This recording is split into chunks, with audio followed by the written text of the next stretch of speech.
Hey everyone, welcome to the show. Before we get going with this episode of The Space Between Years, just want to thank our special friends that have just joined the show, as well as everyone else here at Godzilla Media, our friends at Mohawk Honda.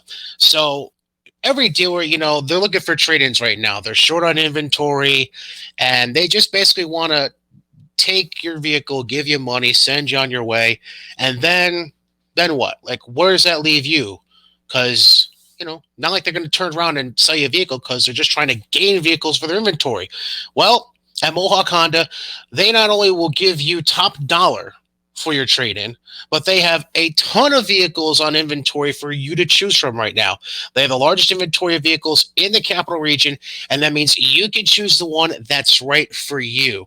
You have all these other dealers that are talking to you about their values, but Mohawk Honda, they really focus on you. Are you a single? Are you single? Are you married? Do you have children? They want to make sure they get the right vehicle to fit your needs and your family's needs, not just to get as much money out of you as possible, like some other dealers. Don't feel pressure into buying something from another dealer because it's best for what they can do. Go to Mohawk Honda and get the vehicle you deserve. Their vast selection of certified pre-owned vehicles is guaranteed to fit your needs and your lifestyle, not the other dealer's values. So this summer, selection is king, and no one has more to choose from than Mohawk Honda, where, as usual, they always go out of their way to please you. And now, let's get into the episode. So yes, this is episode 6 of The Space Between Your Ears, which you can read right there. I'm Brian Katie, hanging with you as always. If you have any questions, comments that you want to drop by, my Twitter, at Brian Katie, first and last name, pretty simple. Or you can always drop me an email if you want to go long form, as well into telling your stories about your mental health journeys and the such. It's brian.katie at Godzilla Media. That's Gozilla media.com. And this week we have a local girl, a little younger than me.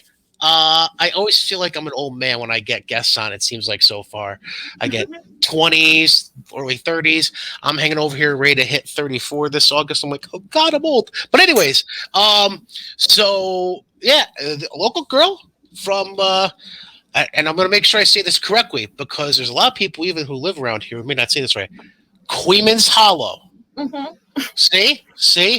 If you say Coymans, I'm going to smack you across the face next time I see you. It's Queemans Hollow, graduate of RCS, as, done her travels, done her studies, and now is back in Delmar with her own office doing mental health counseling and therapy. Brynn Saltis, how you doing? Welcome to the show. Hi, thank you. I'm good. So first off, let's just go back to, when you were a child, you're 6, 7 years old. What is young Brynn like dreaming the big dreams of? What did young Brynn want to do? And then how did that change along the way as you were going through your teenage years? Yeah. So young Brynn did not want to work or learn anything. Young Brynn, I didn't know the alphabet really until probably I was 9, 8 or 9, because my mom had me in Montessori school because she was a little concerned that I would get labeled because I was she likes to say free spirit. I like to say I was maybe a little out there, and so I did not have plans to do anything other than be I really liked pink and Barbies and tutus, so that was kind of my scope of what I was planning, and as I didn't really start playing any my parents didn't really push sports per se. My dad was always kind of a big he liked running and played football, basketball, stuff like that, but he never nobody pushed it on me. And I think I kind of just said when I was I don't know, maybe 8, I was like, hey, I want to try soccer kind of thing. It was not really and my parents were okay, cool. And so then it's I don't know, do you know how they have the little the recreational leagues where the different businesses sponsor the teams? Yeah, I think that's what I started with. It down at the RCS middle school. I think I'm pretty sure it was that one. And I just did that for maybe a couple different seasons, and then got into I think travel, and then kind of it just kind of happened, kept going from there. And I mean, and I actually wasn't going to RCS, like the district, until I didn't go to high school. I was going to Doan Stewart for like after the Montessori school. So, and they were, I think, and then I started running while I was there, also kind of just randomly. And then I happened to be really good at it. So I kind of just kept doing it. And then, but yeah, I still had no career plans. So two quick things.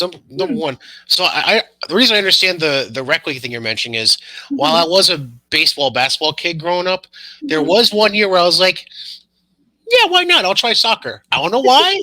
I was like 7 maybe. I'm like, yeah, I'll try soccer, no big deal. And they had a league just like what you're talking about. They used the soccer field, like there was a bunch of soccer fields actually. I think they're still there. Behind where Albany High is. Oh, sure. So that's how I get what you're talking about, because they had a ton of teams just like you were talking about with yours. Secondly, Doan Stewart. So like was this before they moved, when they were still off this of was before, yeah. IW? Okay. Yes. It was before. Yeah. Okay. For those of you who don't know the history of Doan Stewart, you can go look it up. We're not going to dice through it here, but like, so basically, it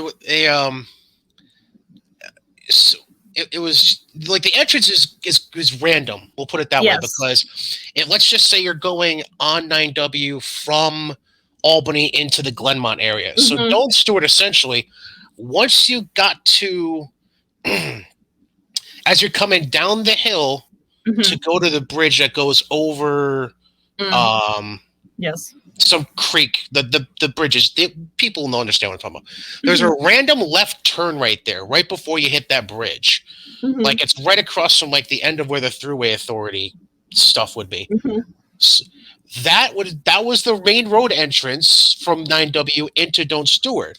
And you wouldn't have known it because there was no signage. No. It's just like if you know, make that turn.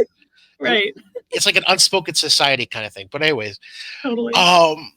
So you're playing soccer and you're going to RCS. What eventually led you to your college choice you made? Because you ended up leaving the area to go to college. Yeah. What helped you make that decision? Honestly, I mean, and this is why I joke with people that like you don't know what you're doing when you go to college, really. I mean, very few people I think really do, because like when I think I told my guidance counselor, they're like, oh, what do you want to study, Brynn? And I was like, oh, like physical therapy. And like anybody who knows me knows that's like BS, because I would never pick that. I'm not a science person. Like I probably would get angry, like knowing how that, just in that kind of field. But I thought it made sense because I was like, oh, sports. And like, that's what people who did sports do, I guess. But I ended up like basically my big focus in through a lot of high school ended up getting recruited. I was on like I played for Capitol United and I'm trying to think what else. And then like Bethlehem Premier and just kind of all those different clubs. And I most of my time I didn't really spend a lot of time with other kids outside of school because I was pretty much always at some kind of soccer thing, whether it was a showcase tournament or a practice or a game or some kind of clinic. And that was kind of like, took up a ton of my time. And the big focus was, especially for like all of us on the team, was to get preferably a D1 or a D2 scholarship, or even just, get into one of the D3 teams. I would never have looked at this at Queens and Charlotte if I hadn't gotten recruited for soccer, and they offered me it's this little like tiny D2 in the middle I guess the middle of North Carolina kind of, but and so I committed there at the end of my junior year, and kind of just that's how I ended up there was between that and the academic scholarships. It was cheaper for me to go to that little school in the South than it was for me to go to like a state university here. Weirdly. So, cause they took a bunch of my credits from high school, cause I did that like university and high school thing. So that was kind of how I ended up there. And it was, very funny, cause I was really only at that point thinking about like, where can I go to play soccer, now I can understand why my mother was so frustrated with me, because I was not really thinking about even though I was very, I did very well in school. I was just focused on kind of like getting out and getting to play. And that's really how I ended up there. Otherwise, that I don't know where I would have gone, honestly. So this is the interesting part I found about your journey. So you end up going to college, and you're playing soccer and stuff, but you didn't end up going there to become a physical therapist. No. You didn't go in there. You didn't get any kind of medical. You weren't trying to get any kind of medical degrees at all. Like nothing you would think of at first glance when you're talking about being a therapist. What did you end up going to college for?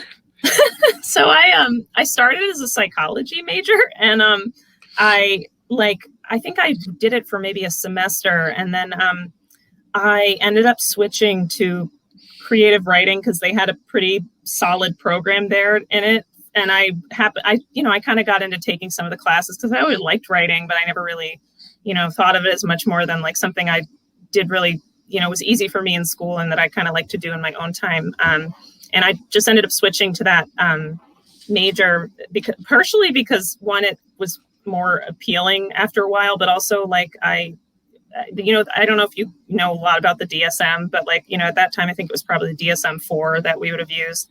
And I just remember I was taking some kind of intro, maybe it wasn't an intro class. It was one of those abnormal psych classes or something. And I was looking at all the diagnoses and diagnosing myself with everything. And it just wasn't, it was a little over the top. I was already kind of high strung and anxious. My parents were like, Brynn, stop, please. And so then eventually I kind of got to know more people in the writing program and figured at first I was going to try a double major. And then I was like, maybe this will be my concentration. And then I can have a minor in psychology or something. So that is kind of how that happened. And then I just kept going with that program. And then I was sort of thinking that I would go on to do something writing related.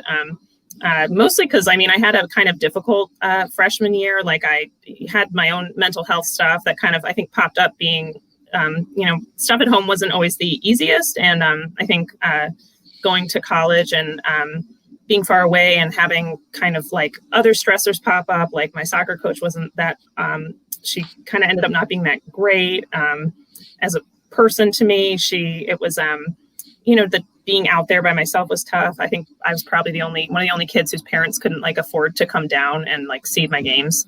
And, it ended up kind of being a situation where I was really not doing well. And I ended up, having to, which I'm actually fine talking about mostly because I do talk about it sometimes with clients, but I ended up in the hospital and everything down in this totally, unfamiliar place very early on. And once I got out of that, I kind of got connected with the therapist they happened to have at the college, who thankfully was a really great fit. And I met with her for the whole time I was there. And that probably had a huge impact on why I ever would have thought of this granted, at that time, I did not think of getting into this at all. I was still focusing on the writing stuff and kind of, and by then I think track season had come up and I'd made a lot of good friends through that. And, but it was sort of I almost needed to step away, I think, from the psychology stuff because of what had happened.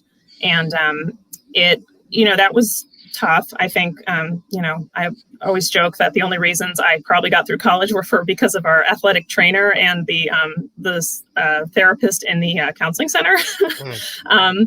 But yeah, it was really hard. And there were, and I remember my sophomore year, I got a pretty severe knee injury that put me out for the season, and I had to get a surgery that year. And then I had to get another one after I finished school. And, but that was really hard too. Just I didn't realize how much I relied on running as just physical stuff as my outlet. And that was a really, really awful time also. So it was kind of just a succession of different things that were all happened at once that kind of were difficult at the time, but obviously useful in the present. But yeah, it was a tough experience. And between that and the culture shock, it's very different down there, regardless of what people I think would assume. But yeah, so that's kind of like where that happened. And then I had thought like, oh, because I graduated a year early because I saved money and I was able to. So then I sort of said, okay, what's next? So I went on to do an MFA program in poetry. And then it was kind of during that where like I figured out that I might want to do something more related to like counseling, but mostly because I figured out that I could do like a counseling related degree and get a certification without having to go do like a full on PhD. Mm-hmm. I think the combo of like, me using writing as probably an outlet to work through a lot of stuff combined with watching other people do it made me think like, oh, it'd be cool to use this if this were used as like a therapy thing. And then, I think then kind of coming full circle to all the challenges I'd always had in terms of like, just general anxiety and managing my emotions in terms of like, in I guess a general sense, but also when it came to sports, especially track, like I was, it was really bad. And like, I'm sure people wouldn't know that because I seemed fine. But at home, it was like really bad. I was always really, I would have like panic attacks and stuff. But like at that time, we didn't talk about it like we do now. And so I'm always really thrilled when I have kids coming in who are like, 15, 16 that like are seeking out therapy because of stuff they're experiencing, and whether it's day-to-day stuff or sports. And because like when I was that age, I literally remember us being like, oh, you just have to get over it, or like, it'll be fine, you're fine.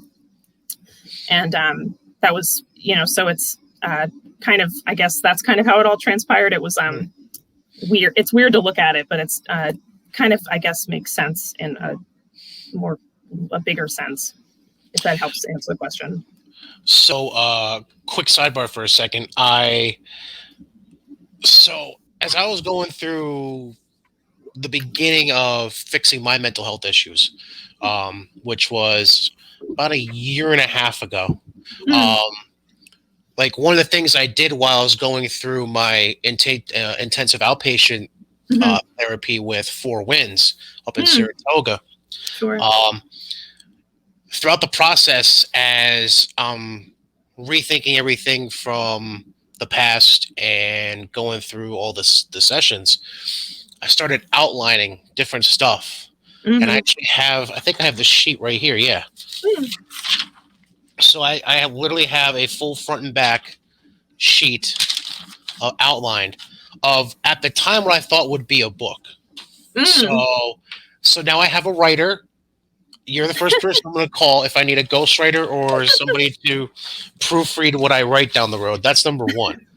But let's go back to, because you were mentioning about how you were self-diagnosing yourself originally when you were first in college. Yeah. So before you started learning more about psychology and going through that whole process, I personally was one to just bury, and just walk away and thinking it'll clean itself up. I don't need to think about that.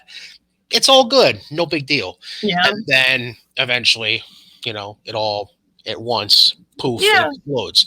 Is that kind of what you had done as you were growing up in the area before you started doing that? I think to some degree, like my family was very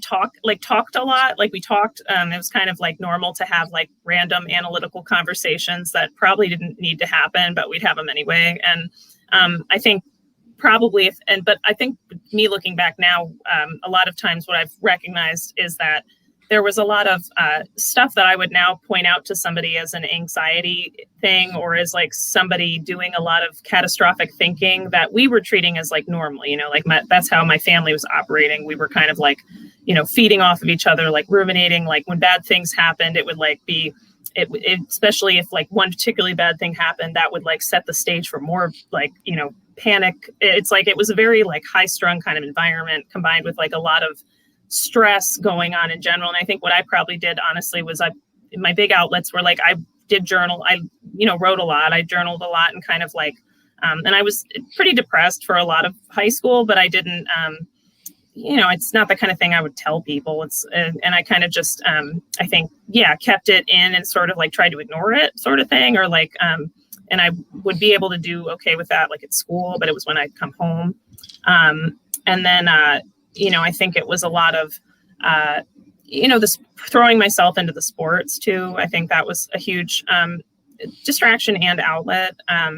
It was, the kind of thing where it definitely was building up, like I had like a mini, like, I think I'd call it like disordered eating versus eating disorder, at the kind of like my senior year. And then it's like, I think things were it was almost like, I think it was kind of on a tightrope. And then it's like I get to school and it's almost like the perfect kind of environment for things to really just, it's like things weren't really, I wasn't really in a good place. I think it was okay. And, it just took one more like negative experience to kind of like blow it up.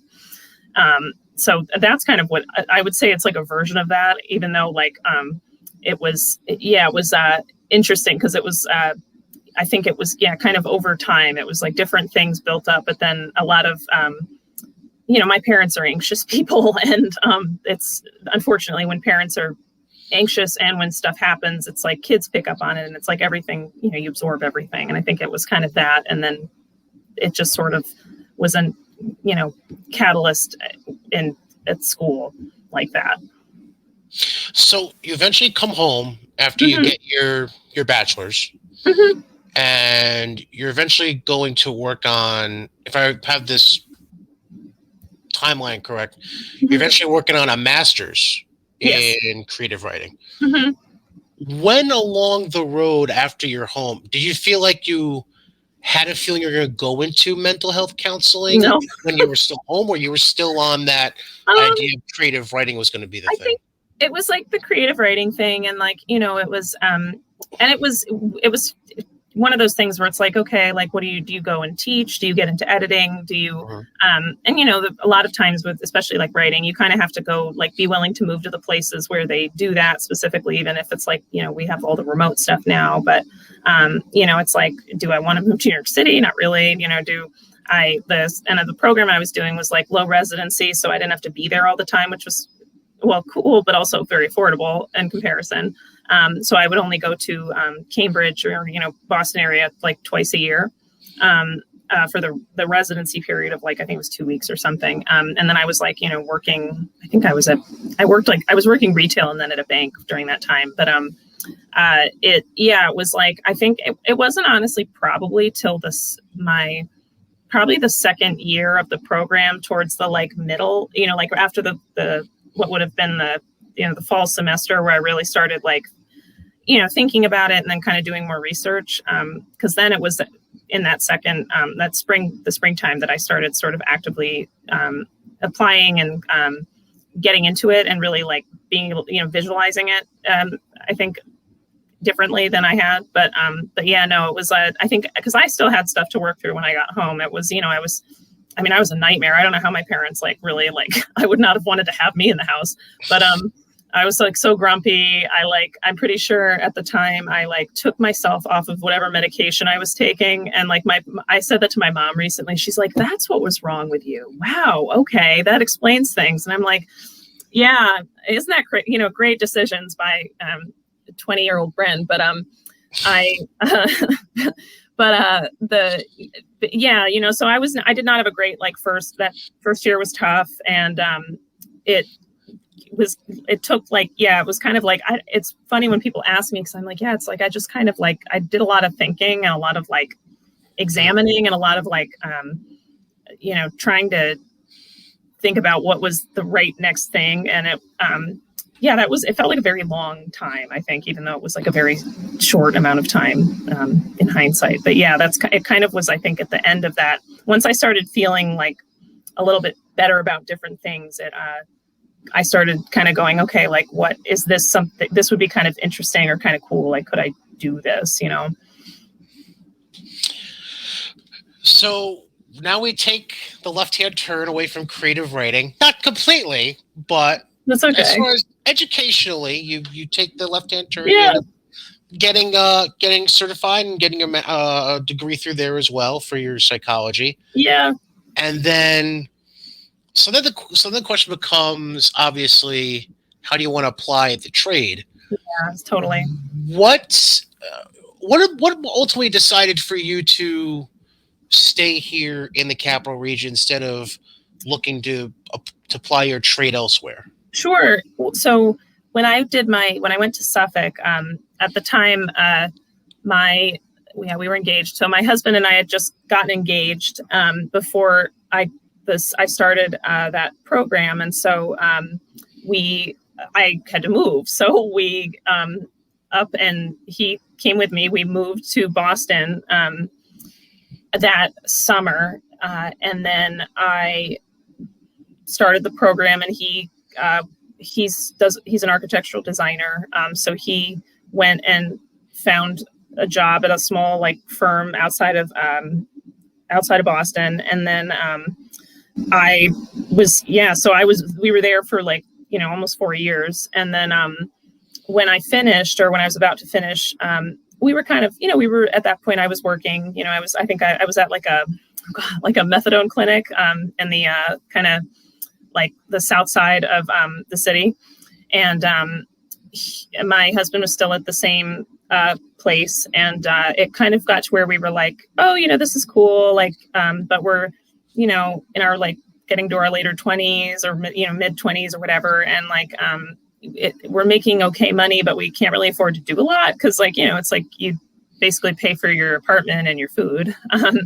So we were just like talking about like different, he was kind of like wanting to look at other job opportunities, and we'd been going home, we'd come home to visit quite a bit, and we were like, geez, maybe we should think about like moving home. And so he he really wanted to work at this one firm, and he applied, and he ended up getting the job. And so I was like, oh, okay, well, I guess we are moving now. So then I had to figure out where I was going to get my license. So because I could have gotten it, in Massachusetts, but I really had to be like, okay, like, what do I do? And so then we were like, okay, well, we're getting our licenses because in, New York. So that's kind of when we moved. And then that was sort of why we ended up back. And, it's kind of nice to be close to family too, just because both our families weirdly live like within a 5 to 10 minute drive from us. So makes it easy. But yeah, that's kind of how we, I think, ended up back here. And there's a need. I mean, I think it was sort of like nice because it's, being from here and like kind of having, grown up here and everything, and having a sense of kind of the landscape. It was helpful for, I don't know, feeling like I could establish a niche for myself. Mm. So no, I had a feeling that, like, looking back now, like 15 years now, there's no way, like, so all right, let me put it this way. My mother, there's 3 kids. If she had to rank in order who was going to go the furthest away to stay closest to home, I was going to be either furthest away or in the middle. Oh, because I had weird dreams when I was 16, 17 and applying to colleges and everything. And what I ended up doing, I ended up going to Siena 10 minutes from my house. So, and my sister ends up eventually living in San Diego and then moving back to Albany. So so I was clearly not the furthest away from home. right. It's just things change, motivations change. So now you've been practicing for like 4 or 5 years roughly. Yeah, like 5 years now. Yeah. So obviously the big thing that I'd be the worst interviewer ever if I don't bring up, the pandemic. Like, obviously the best form of therapy typically is in-person, face-to-face. So talk us through it. Like a pandemic, obviously you're going from in-person, face-to-face visits in an office setting to telehealth, essentially. Oh yeah. So talk about the difference that was, and like obviously everybody's trying to figure out the right technology to use if they're trying to do face-to-face. So just kind of walk us through that and the struggles you might have encountered, but also again, maybe what kind of good things came out of it, you think? Oh yeah, no, I mean, it was at first it was really stressful because it was not so much just the technology piece and the distance stuff, but it was like the onslaught of referrals. It was like I was getting so many people that I couldn't like.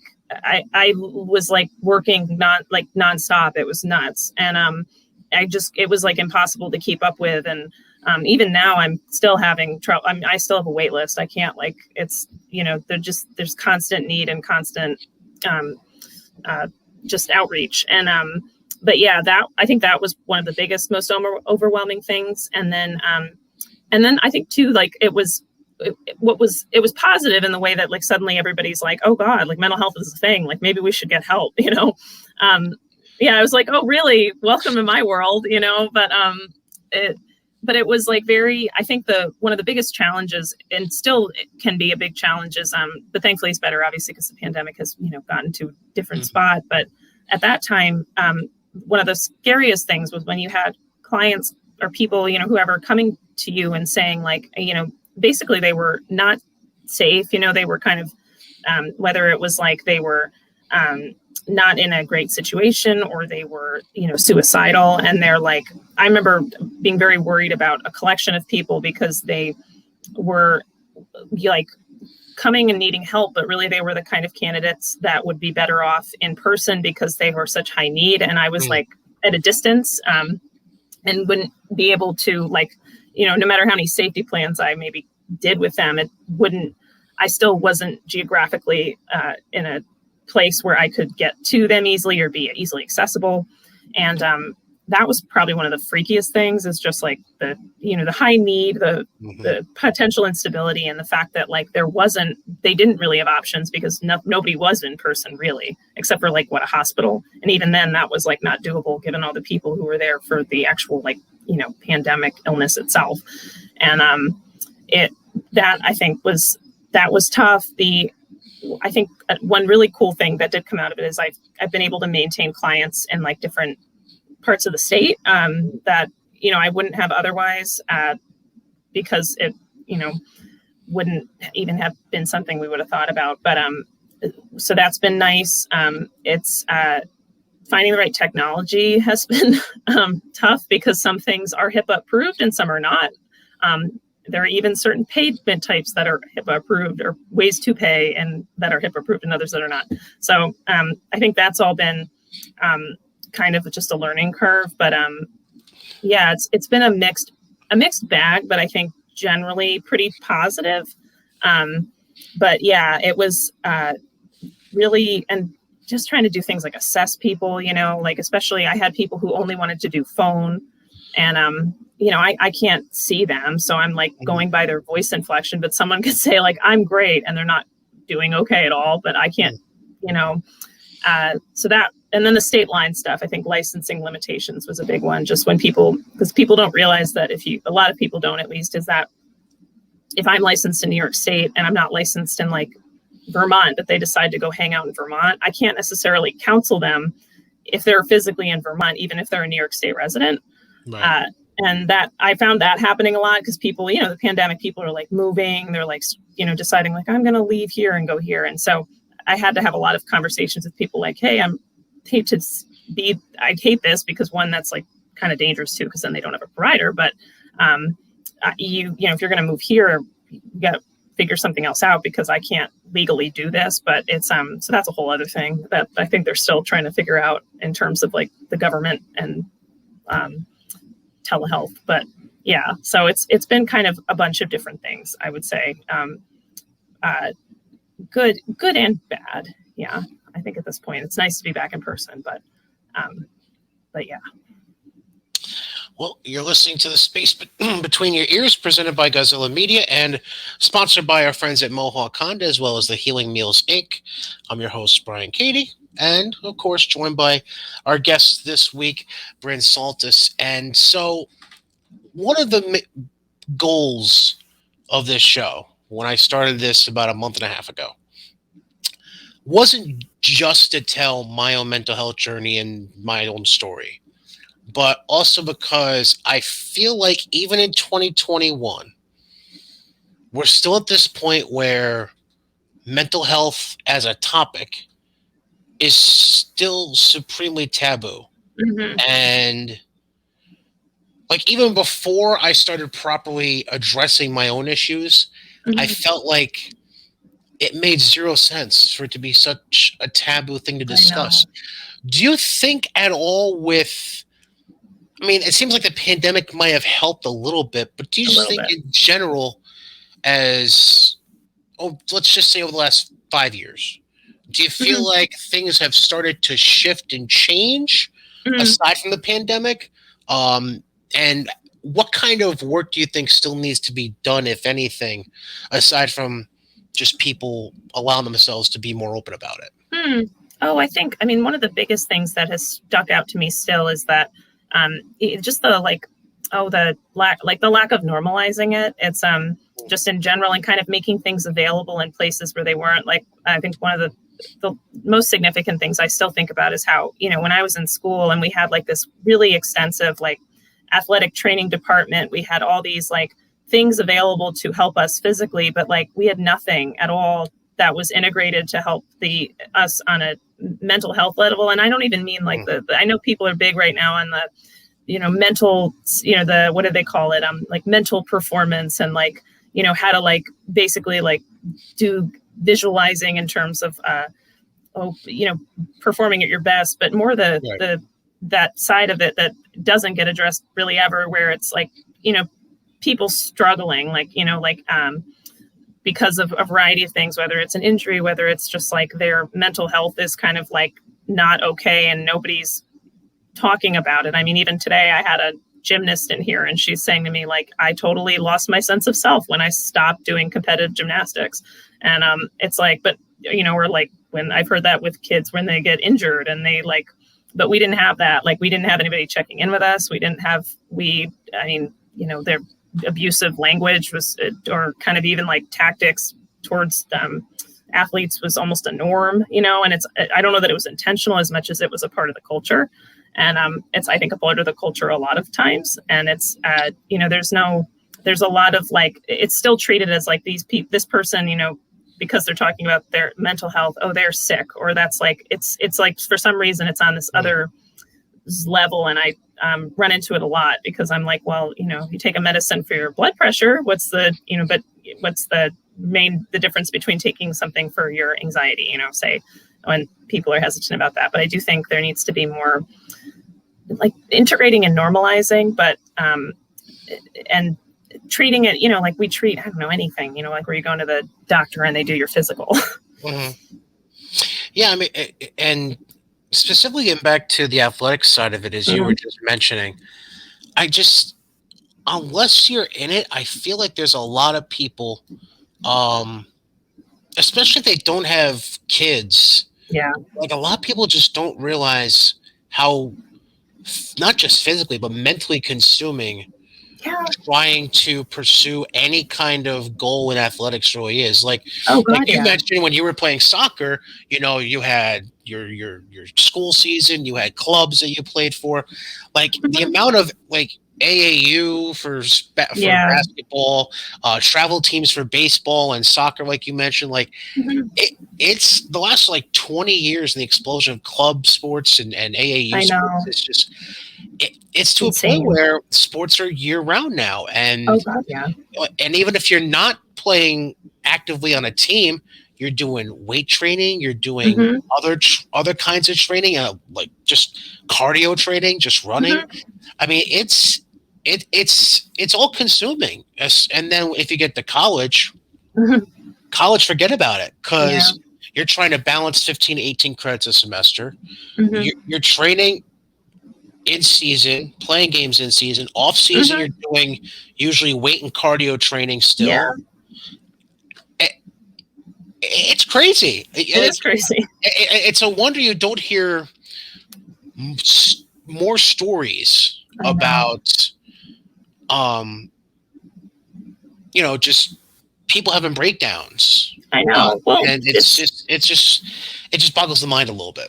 oh no. I mean, well, did you remember the Madison Holleran story? The kid who was at Penn or University of Pennsylvania Hmm. back when. I mean, I remember when that story came out. I was like, I remember calling my mom. I was like, Mom, this was me. Like, this is crazy. You know, like this is, and it was the, you know, and I just remember being like this, and the, I mean, I remember reading the book, and I was like, you know, this is so how it happens. It's like there are these kids, and they do happen. These, you know, these breakdowns and these like significant events, but nobody talks about them because I don't know why. I guess we decided we don't have to. Instead, we'll talk about something else that's, you know, easier or better or whatever. But it's really, really, and a lot of times there isn't like a, you know, everybody thinks there's going to be like a paper trail or something that shows all these signs. But like, you know, she's a perfect example because literally there was nothing. Like she was, as far as everyone could see, like this talented, like okay kid, but in reality she's like not doing okay. And Hmm. it's, you know, and it happens a lot, but nobody, it's just not talked about, which I think is really sad. And that's what I would hope to kind of help, Yeah. you know, prevent. But it's its own epidemic, I think. And like on top of athletes, I mean, even just normal everyday kids and You teenagers, know, because of bullying, the it's ability to awful. bully at schools Oh, is so bad. it's it's so much, I hate to say it, but it's so much easier these days than say 25 Seriously. years ago because internet, social media, Oh God, like yeah. TikTok, Twitter, Instagram, Everything. Snapchat, like it's insane. And people wonder why, you know, like when you do hear the occasional story of, you know, a kid, and I hate to go this route, but like a teenager turning up dead somewhere, Yeah. and they just nobody knows why. Nobody knows why. It's like, Right. well, think a little deeper. You can probably figure it out Seriously. if you really sit down and think about it. Mm-hmm. Oh, totally. I mean, I have kids. I literally have kids all the time that I work with where the bullying that they are like, you know, withstanding is so much different and so much more like insidious. It's like they're, because it is so accessible like that. I mean, it's like and it's awful and they can't get away from it, and like they don't, and one thing I see a lot of them, especially the kids that are like in the like 17 to like 20 range, you know, they're like struggling with like, do I cut myself off from like all social media and like not basically talk to anybody, or do I like stay on it and kind of like suffer through it? And it's just like, it's awful. I mean, it's like, and they won't, and the kids don't talk about it necessarily like without prompting, you know, it's like you kind of have to, like, I mean, I'm always like even surprised when I'm surprised that like so and so told me like, yeah, this happened, and like I'm just like, oh wow, okay, and that was on Snapchat or something. It's like totally, it is way too easy. And if you do talk about it, you're considered like you A might get snitch. considered. Well, not that if you talk about your own, you know, at that age, you could talk about your own mental health and things you're thinking Mm, about or whatever. You know, you might be just yeah. You might just be looked at as the weird one, and then you I get more know. isolated because now you feel like you can't trust that person, and Oh it's just yeah, it's it's a catch-22 in a way. Like it is. it's the worst thing ever. Oh, it really is. No, I always feel very sometimes helpless when it's like, you know, with some of these kids, because it is like, you know, like, oh well, I don't want to. And I'm like, have you told so and so about this? Well, no, I don't want to do that because, you know, and then there's some reason like that, you know, or like, or because, you know, I think one kid one time she's like, I said, did you tell? Because I think something crazy happened where she got like injured by a fellow teammate, like on purpose in a practice. But like I said, well, did you say something to anybody? Not like whether mom or whoever. And she's like, no, I don't want to be a snitch, or no, I'm not gonna, I'm just gonna deal with it or whatever. And I was kind of like, okay. But it was, you know, you just feel really terrible because it's like, you know, all over the place.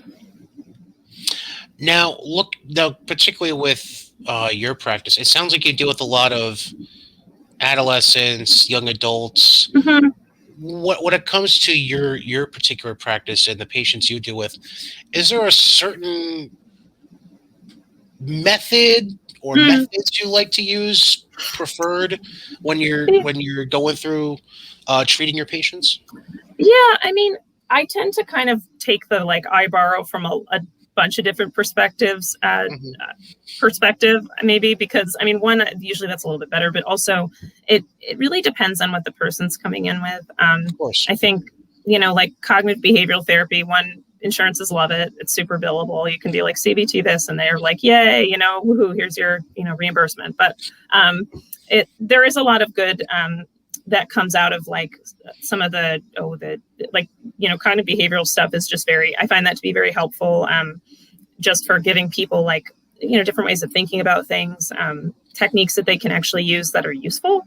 And I think, sometimes dialectical behavior therapy, which is literally just CBT in a different bucket or whatever, just geared towards teenagers, and sometimes, and often like personality disorders. But sometimes that will be helpful. But it's, I like to kind of I think the way I always put it to clients is that it's, I'm there to be like somewhat of a guide, but they're there to kind of, they're leading, and it's really, the focus is what they want to, whether they want to work on something or they need to. And it's, often a combo of like, are we working on a skill today that might be more, cognitive behavioral in nature? Are we going to do more of like a kind of, psychodynamic thing where we look into something and kind of explore maybe some of the underlying stuff that we didn't acknowledge before.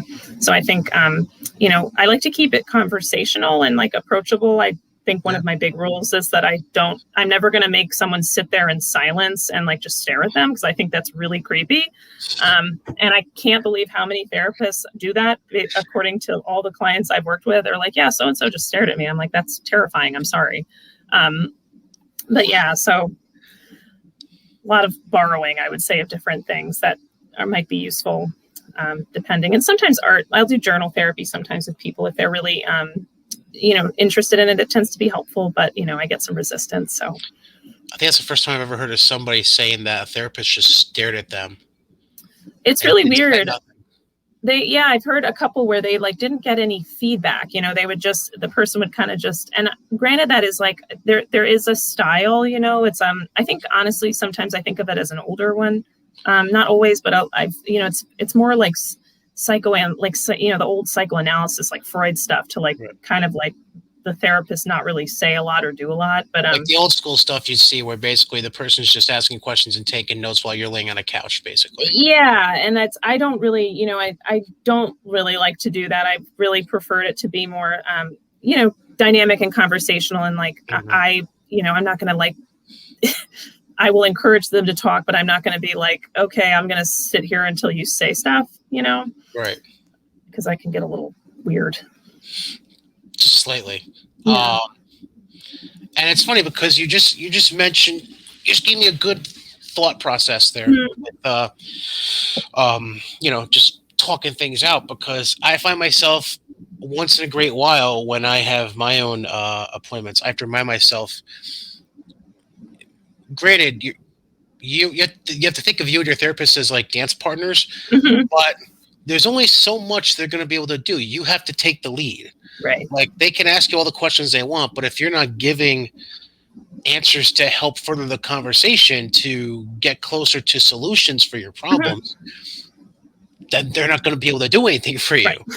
So it's like I think people, that's like the visual they need to take is, yes. All right, we're on this dance floor. We need to, I can either lead you to dance around my problems, or we can dance into the problems. Exactly. It's all about how you take the lead.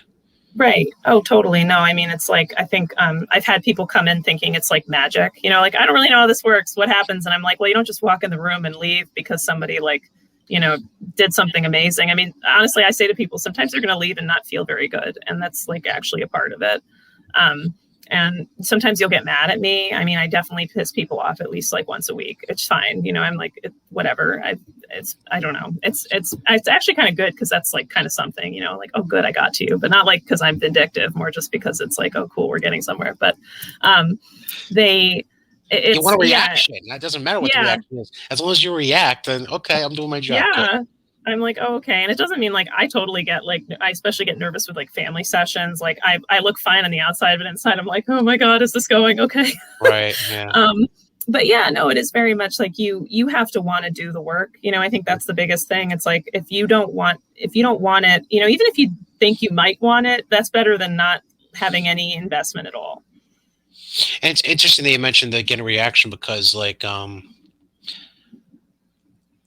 so this is, like I mentioned, this is the 6th episode I'm doing, and um 3 of them were basically me telling parts of my own journey. And I remember the one episode I did, like I've felt a certain way coming out of all 3 of those specific episodes, but there was one specifically I did 2 weeks ago, and while I'm doing the show, I feel myself visibly like changing expressions and the like emotions from here just completely coming out. And like, and the thing was, as soon as I stopped recording and I gathered myself from it, I'm like, that was the best show I've done yet. Because if even if you're just talking through things with yourself, you got to bring it out of you. It's kind of like, it's kind of like, and I don't know if this is going to be a foreign thing that I'm bringing up here, but he's passed away since, but former basketball coach Jim Valvano, he talked about like you should drive yourself to emotions every day. Like I think it was you should laugh, you should cry, and there was one other thing he said. But like, if you can't bring yourself to emote at certain points during the day, you're not really allowing yourself to live. Yeah, seriously. So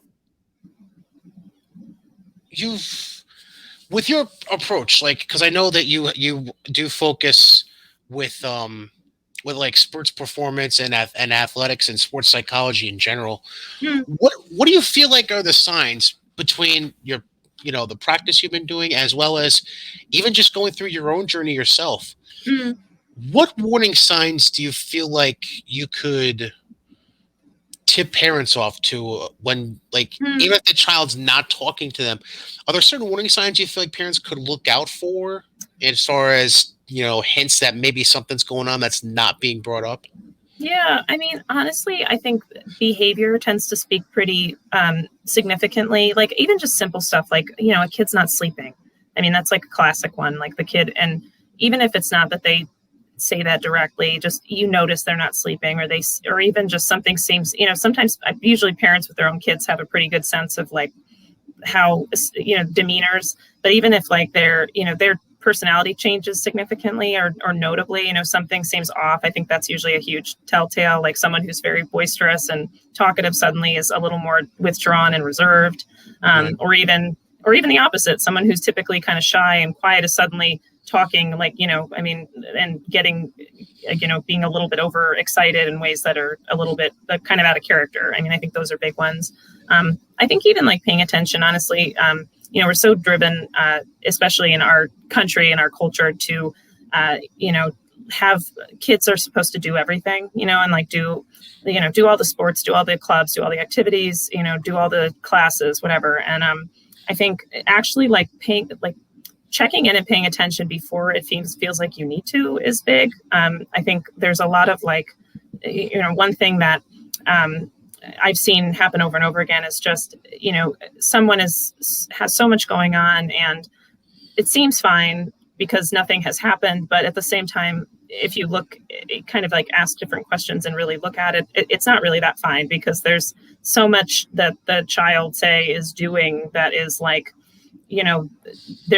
they're under so much pressure. It's like looking at like checking in, like, are they enjoying what they're doing? I see so many times kids scheduled to do things that they don't even really want to be doing because of whatever reason. And, but really like, and if your kid, like paying attention to those differences and kind of those things that, even if we have like a gut feeling that something seems off, I think sometimes that's, we discount gut. I think there was a whole article on it actually in like Psychology Today, but like just gut feelings about things can be really significant.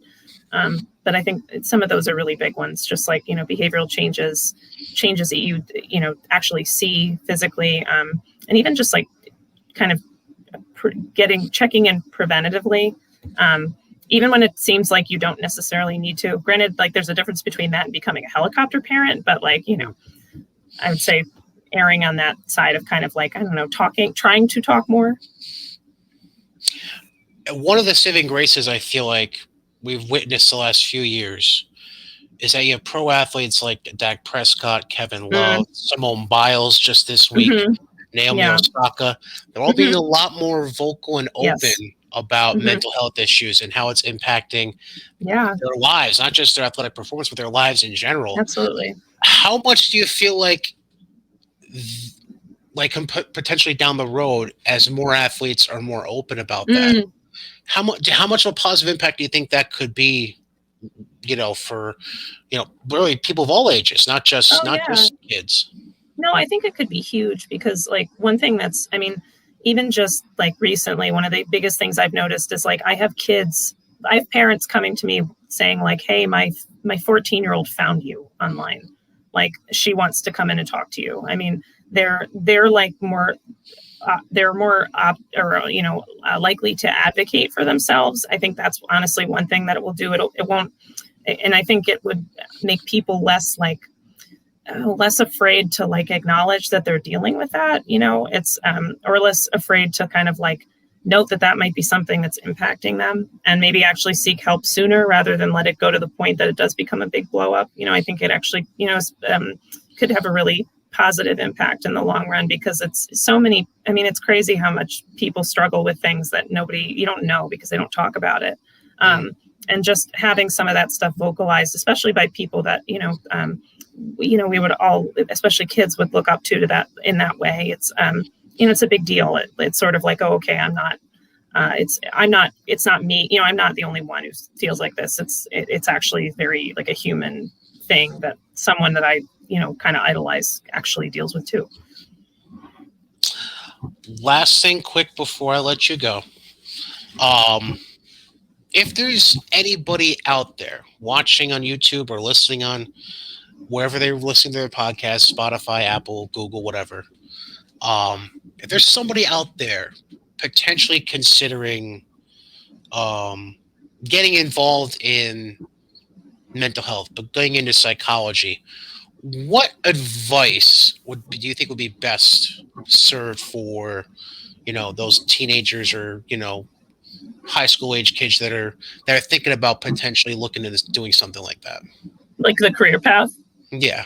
Yeah, no, I think it's, awesome if they are that's really great. I think we do need, honestly, truthfully, we need more providers. There just are not enough. It's like crazy how, it's awful, but that's one thing. We need more people, but also I think, there's also this side of it where, if you really, if you kind of have that draw to help people in that way, like it's, I think, cool to explore, but also like there's that line where you don't necessarily have to be a therapist. I think that's another thing that's pretty big. Like my brother was always very big on helping people and that idea, but he is like totally not my personality. He's very like, we get along, but he's like, very like black and white. He's very analytical, like it's just very different. And so he actually had thought about becoming a mental health counselor. And finally he like really looked at like the stuff I was doing. And he's just like, I can't do things like that. I can't do what Brynn does, but it doesn't mean that he can't still do something that is related to the field, maybe in more of a like, data analytics kind of capacity where he might be doing more like research or something.